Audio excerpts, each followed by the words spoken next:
March 25, 1944. At roll call, 76 names missing. The Nazis said it couldn't be done.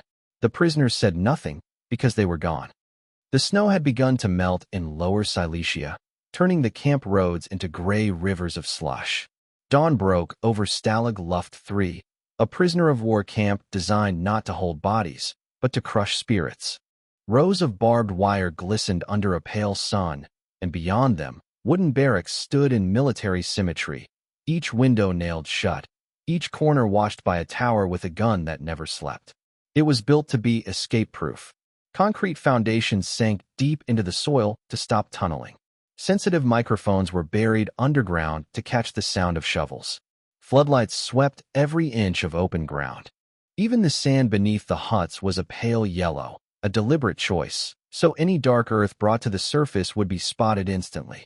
Inside Barrack 104, the British airmen of the Royal Air Force gathered in rows for roll call, boots stamping against the frostbitten earth. A guard's voice echoed, "Zahlen, Zahlen. Count, count." One by one, numbers were shouted. The guards frowned. Counted again, then again. The commandant himself appeared, still buttoning his coat, confusion turning his face pale. 76, he muttered. 76 are missing. He looked up at the frozen faces before him. Men in worn uniforms, shoulders straight, eyes unreadable. "It's not possible," he said under his breath. And yet it was. Hours earlier, while the camp slept, those 76 had vanished beneath the snow. The story of that night, the most audacious escape of the war, did not begin in the dark. It began 2 years earlier, with a handful of sand and a man the prisoners called Big X. Captain Roger Bushell, RAF squadron leader, had been shot down over France and captured in 1940. Tall, commanding, with the clipped tone of a man born to give orders, he refused to accept that capture meant defeat. To him, a prisoner's duty was simple: escape or die trying. When Bushell arrived at Stalag Luft 3, he studied the camp as if it were an enemy aircraft. Its fences, its towers, the rhythm of guard patrols, the sound of boots on gravel. Every detail became part of a plan. In his coded notes smuggled to London, he wrote, "The enemy builds walls. We build tunnels." Stalag Luft 3 housed over 10,000 Allied airmen, pilots, navigators, and officers from across the British Commonwealth, America, and Europe. It was a strange city of captured warriors, lectures by Oxford graduates in the mess hall, a theater troupe performing Shakespeare, men carving chess pieces from scraps of bone. Beneath the surface of civility, however, ran something far more dangerous, a network of minds united by one goal: freedom. In spring 1943, Bushell called a secret meeting. The guards were distracted by a Red Cross delivery. Inside Hut 104, 20 officers gathered around a table made of stolen planks. He spoke softly. "They believe this camp cannot be broken. We'll prove them wrong." The plan was staggering in its ambition. 3 tunnels, built simultaneously under the most guarded camp in Europe. Codenames: Tom, Dick, and Harry. If one was found, the others would continue. The project would involve over 600 men: diggers, carpenters, forgers, tailors, mapmakers, and even actors who would distract guards during searches. One airman later wrote, "It was madness. But in that madness, we found purpose." The digging began. Spoons, tin lids, and table knives became tools. Bedboards were stolen at night to reinforce the tunnel walls. Men lay on their stomachs in shafts no wider than their shoulders, pushing soil forward in small tins. Each breath was a victory. Each inch, defiance. They built air pumps from biscuit tins and stolen rubber hoses. Electric lights wired from the camp grid flickered dimly in the darkness. For ventilation, they used milk cans linked together, a crude but working system. Beneath the surface, a second world grew, a city under the earth, alive with whispers and dust and hope. The risk was constant. A single noise could betray them. A single slip could collapse the tunnel. But the men kept working, day after day, night after night. One prisoner described the moment he first felt cool air rush through the tunnel. It smelled like freedom and damp socks. The Germans suspected something. Dogs sniffed, searches increased, but the prisoners adapted. The yellow sand dug from underground was hidden in long pouches tied inside their trousers. During daily exercise, they shuffled across the yard, releasing the sand little by little, blending it with the soil. The men called it the penguin method. Above ground, the camp functioned as usual, letters censored, meals served, propaganda films shown. But beneath it, the ground was alive with motion. And all the while, Bushell kept his calm, his eyes always calculating. A fellow officer recalled, he wasn't just planning an escape. He was waging psychological war. March 1944 came with the thaw. Snow melted into mud. Tension thickened like the spring air. That night, after roll call, the guards walked their routes as usual. Cigarettes glowed at the tower edges. Somewhere under their boots, 76 men waited in a tunnel carved from sheer will. Above them, the wind carried the faint sound of boots, dogs, and a commandant still muttering, "It's not possible." But it was. And though the war would remember their flight as the great escape, its true beginning lay in that first quiet scrape of a spoon against frozen sand. But this story didn't begin that night. It began with a handful of sand. Where are you watching from? Let me know in the comments below, and don't forget to subscribe to this channel. They built an entire city underground, with spoons. The air beneath Hut 104 was thin, stale, and heavy with chalk dust. In the flickering light of a stolen bulb, Captain Roger Bushell crouched beside a narrow hole that looked more like a grave than a passage to freedom. Around him, men whispered, their faces streaked with sweat and soil. Somewhere above, a guard's boots thudded across frozen ground. No one breathed. Then, softly, the digging resumed. It was 1943, and Stalag Luft 3 had become something no German engineer had intended, a living organism. Beneath its barracks stretched arteries of sand and timber, the Tom, Dick, and Harry tunnels, veins pulsing with whispered orders and the scrape of tin against clay. Each tunnel had its own life, its own crew, and its own rhythm. Tom ran north toward the woods. Dick went deep under the washroom, doubling as a storage site for contraband. And Harry, the most ambitious, cut east toward the tree line, where the shadows might hide an escaping man. The tunnels were lined with bedboards stolen in the night, air pumped through tin-can bellows, and lit with electric wires quietly tapped from the camp grid.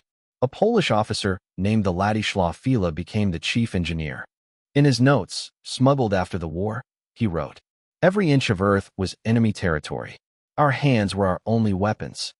The tools were absurd, mess tins, forks, even the handles of Red Cross biscuit boxes.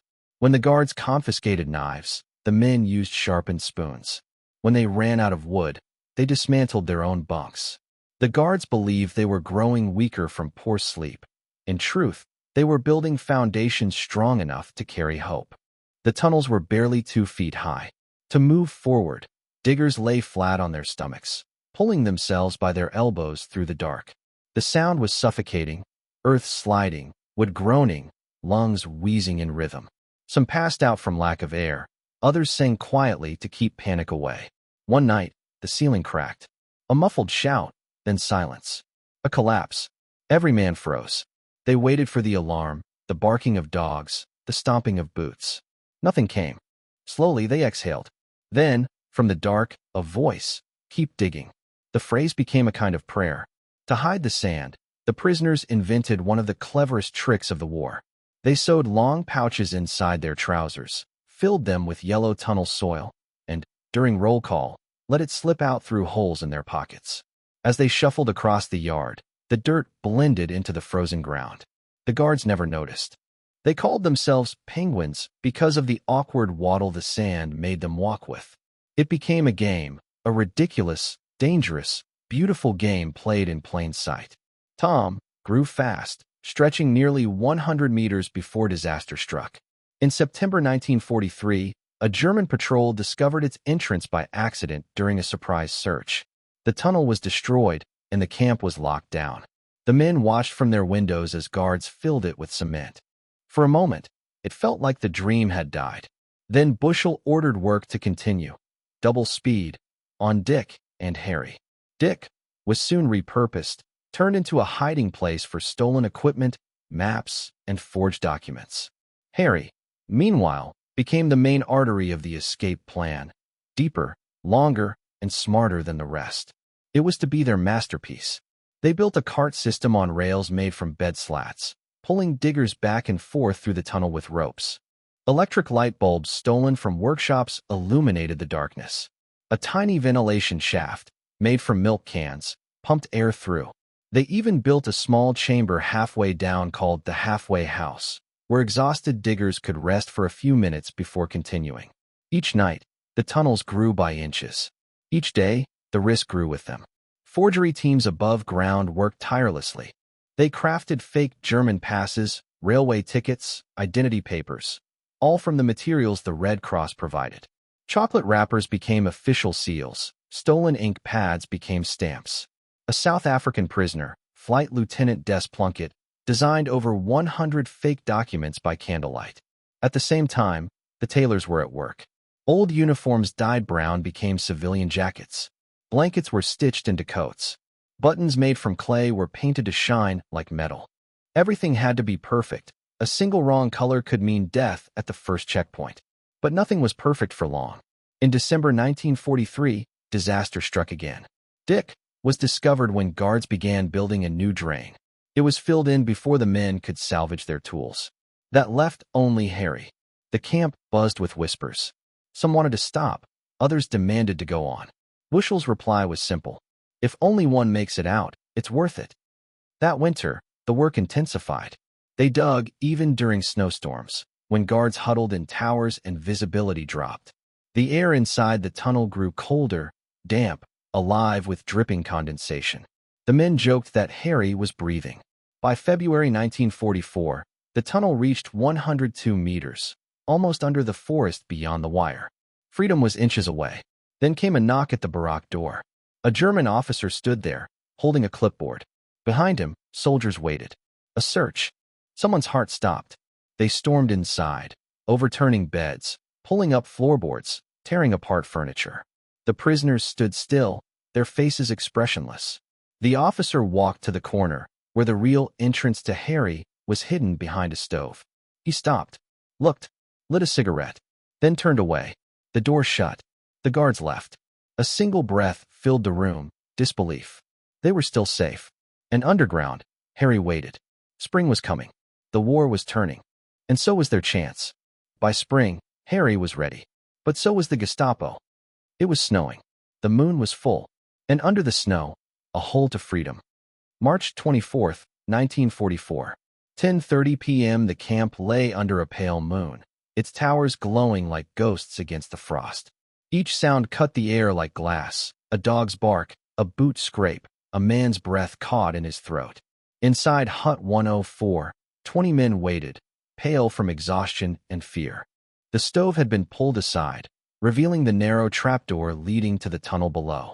Captain Roger Bushel, Big X, knelt at the edge, eyes fixed on the darkness. No talking past this point, he whispered. Only signals. The first man slid down into the black, pulling himself by his elbows. The air was cold and thick with clay dust. Lights flickered from the thin wires strung along the wall. Every sound seemed to echo forever. The tunnel stretched over 100 meters, longer than a football field, a vein of hope carved beneath the earth. Bedboards held the walls. Milk cans carried air. Tin lamps burned weakly. Each breath scraped the lungs. Each inch forward felt like an hour. At 10:45, the first man reached the surface. He pressed on the trapdoor. It didn't move. The snow above was frozen hard. He pushed again until it cracked open and froze. The tunnel hadn't reached the woods. It ended short, in open ground, a few steps from the guard path. He slid back down. Panic spread like fire. Too far. Too dangerous. Some wanted to stop. Bushel shook his head. We go anyway. At 10:58, the first man crawled out into the snow, lying flat, inching toward the forest. 10 minutes later, another. Then another. The rhythm began. Every 10 minutes, one more vanished into the night. By midnight, 30 had escaped. Then the lights went out. A fuse blew. Darkness filled the tunnel. Someone whispered, "Keep moving." They crawled by touch, hands finding the rope, air thin and sour. Above, the guards smoked, oblivious. By 3 a.m., 70 men had gone. The wind had erased their footprints. Freedom seemed within reach. Then disaster. A guard on patrol noticed steam rising from disturbed snow. He stopped, listened, saw movement. A flare burst open, flooding the camp in white fire. Sirens wailed. Dogs barked. Floodlights sliced the night. Those still inside the tunnel turned back, scrambling through the dark. Gunfire cracked through the air. The first bullets hit snow where men had stood seconds before. By dawn, the camp was chaos. Guards shouted, dogs sniffed. Prisoners stood in lines under the icy sun. The commandant arrived, still half-dressed, and looked down into the tunnel. 76, he said, voice trembling. Impossible. But it was true. By noon, news reached Berlin. At sunset, Himmler gave the order. No mercy. 50 to be shot. Within hours, the Gestapo flooded the countryside. Trains were stopped, roads blocked, villages searched. Posters went up with sketches of escaped English officers. Locals were warned. Anyone helping them would die. Still, for a few precious hours, those men were free. Some caught trains using forged papers. Others hid in barns or walked through forests under the same moon that had watched them dig. One group moved toward Czechoslovakia, another toward the Baltic. None knew how close death already followed. Inside the camp, those left behind gathered silently around the tunnel entrance. It gaped open, just a dark wound in the snow. Someone whispered, "They made it." No one replied. They didn't yet know that of the 76 who crawled out that night, 73 would be caught, and 50 would be murdered on Hitler's orders. But for one night, freedom had a sound, the soft slide of boots through snow, and the heartbeat of men who refused to give up. At dawn, the guards saw the whole. At noon, Berlin knew. By nightfall, the orders came from Himmler himself. At dawn, the snow still held their footprints. By noon, the Gestapo had theirs. The morning after the escape was quiet, almost gentle. The snow glistened like silver dust, untouched except for the faint trail of boot prints leading into the woods. A few guards followed the tracks at first, laughing nervously, thinking the fugitives couldn't have gone far. But within hours, the laughter stopped. Radios crackled, sirens wailed, and the word Ausgebrochen, escaped, echoed across Germany. By midday, Stalag Luft 3 had turned into the command post of a nationwide hunt. Trucks arrived from Breslau and Berlin. Officers in long black coats crowded around maps spread across the mess hall tables. The air reeked of tobacco and panic. No one dared say what everyone knew. The unthinkable had happened. Heinrich Himmler himself read the first reports. His order was short, cold, final. Find them. All of them. No mercy. By evening, the manhunt was in motion. 30,000 men, Gestapo, SS, police, soldiers, even Hitler Youth patrols with bicycles and dogs. They scoured every road, bridge, and station. Searchlights cut through the woods. Snow churned into mud under the boots of 1,000 hunters. In the forest near Sagan, the first bodies were found.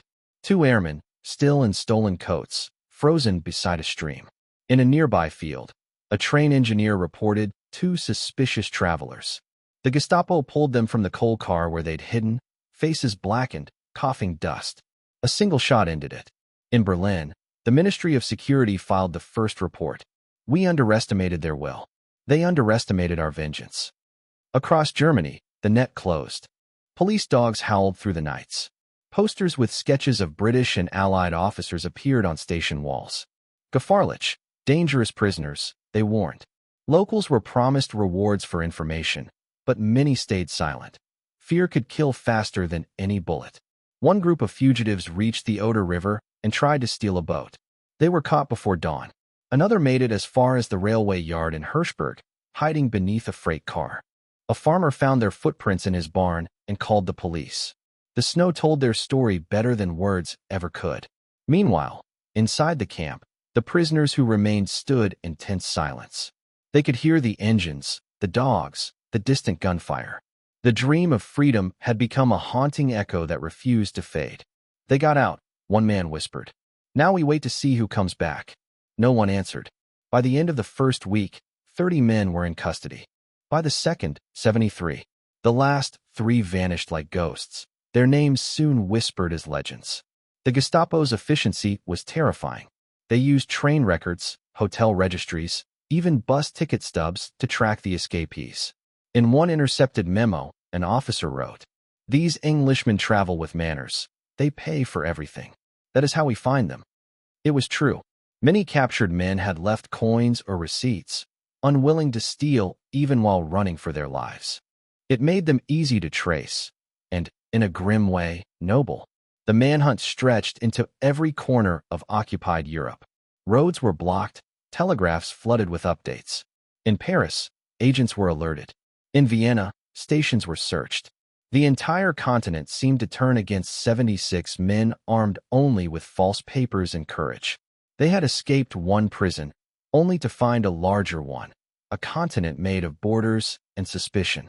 Back at Stalag Luft 3, a German officer handed the commandant the final list. 73 recaptured, he said quietly.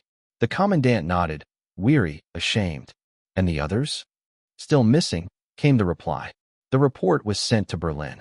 That night, Himmler read it under the dim light of his desk lamp. His pen hovered for only a moment before he signed. The ink spread slowly across the page, sealing the fate of 50 men. Outside, the snow had melted. The footprints were gone. But the hunt, the real one, had only just begun. Himmler read the report and signed an order that changed everything. They thought they were going home. Instead, they were driven into the woods. April 1944. The trains carrying the recaptured airmen moved under gray skies, through a Germany already trembling with exhaustion. The men believed they were being taken back to Stalag Luft 3. Some even talked quietly about trying again someday, about digging deeper, farther. No one imagined the truth. The Gestapo convoys stopped far from any camp. The trucks turned down narrow forest roads, engines echoing through pine trees. Guards said nothing.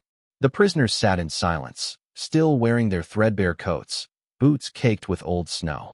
When the first group was ordered out, Flight Lieutenant Michael Casey glanced at the sky, blue and merciless. He smiled weakly to his friend. If we're lucky, maybe we'll get coffee this time. There was no coffee, only a ditch. The executions began in scattered forests, quarries, and fields across Germany. 5 here, 10 there. Each time, the same story. They tried to escape during transfer. Each report written with the same cold precision, stamped Geheime Staatspolizei, secret state police. In the official telegram, sent to the Luftwaffe High Command, it read simply, 50 executed by special order. The others returned to camp. No names, no details, just a number. Back in Stalag Luft 3, the surviving prisoners waited. They asked daily if any of the 76 had been brought back. At first, guards said nothing.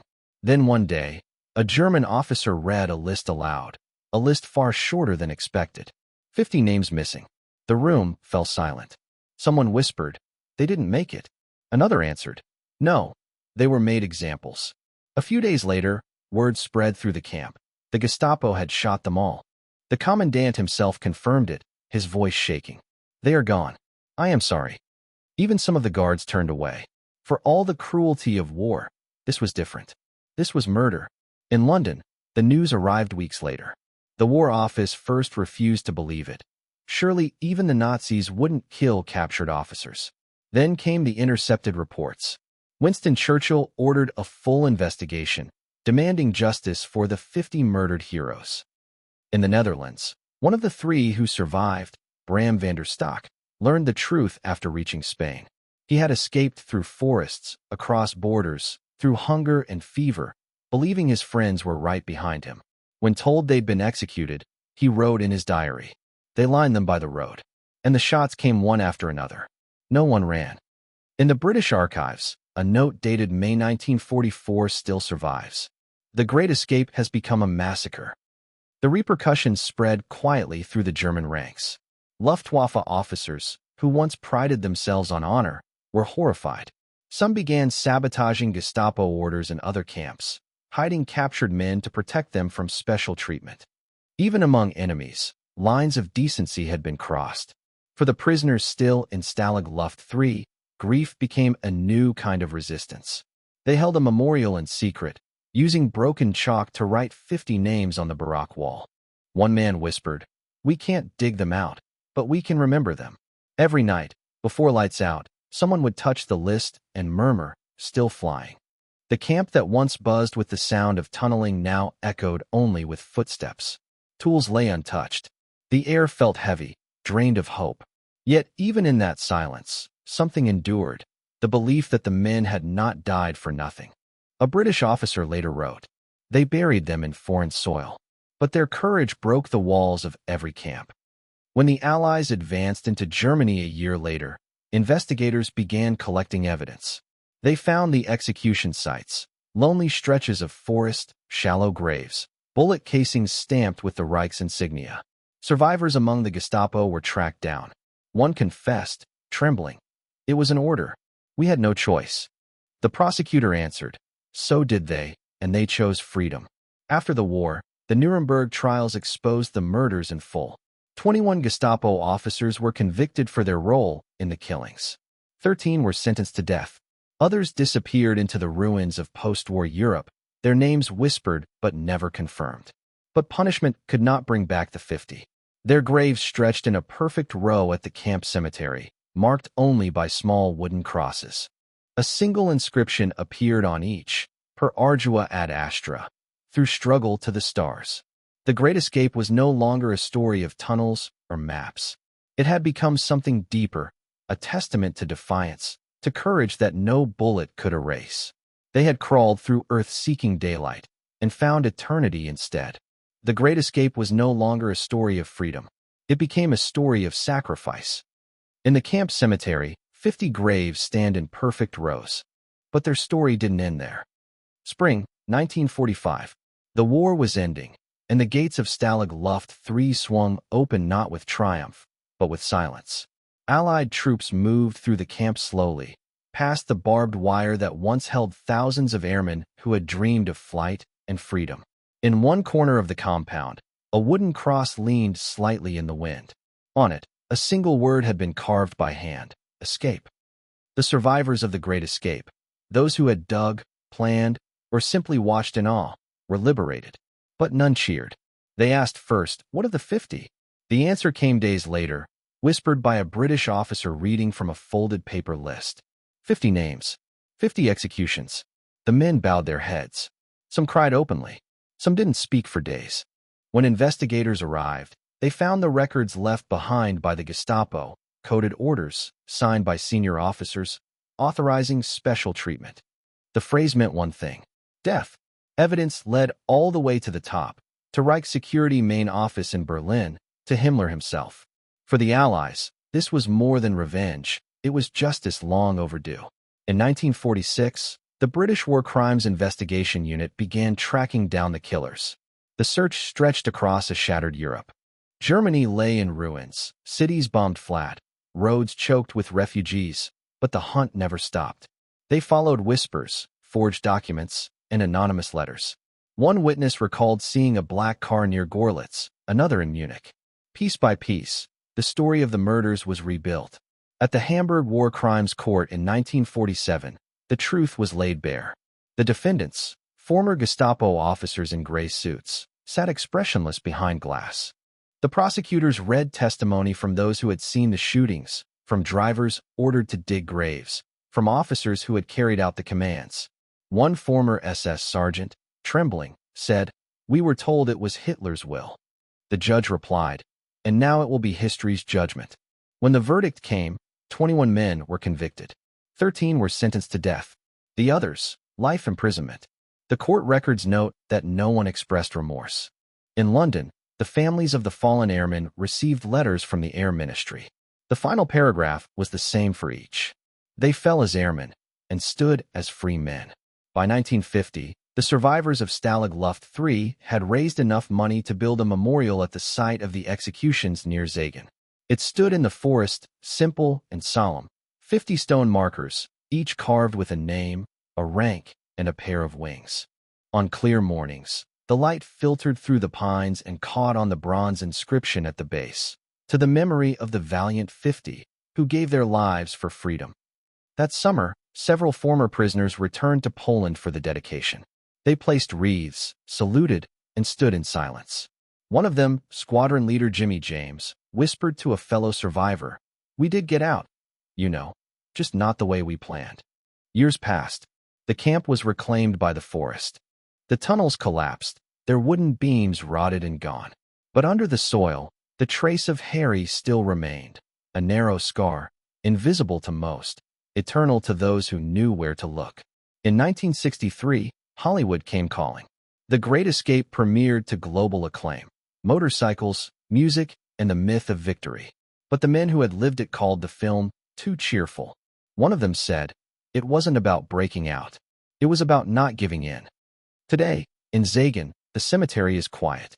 The pine trees whisper, the grass is cut short, the air smells faintly of pine resin and earth.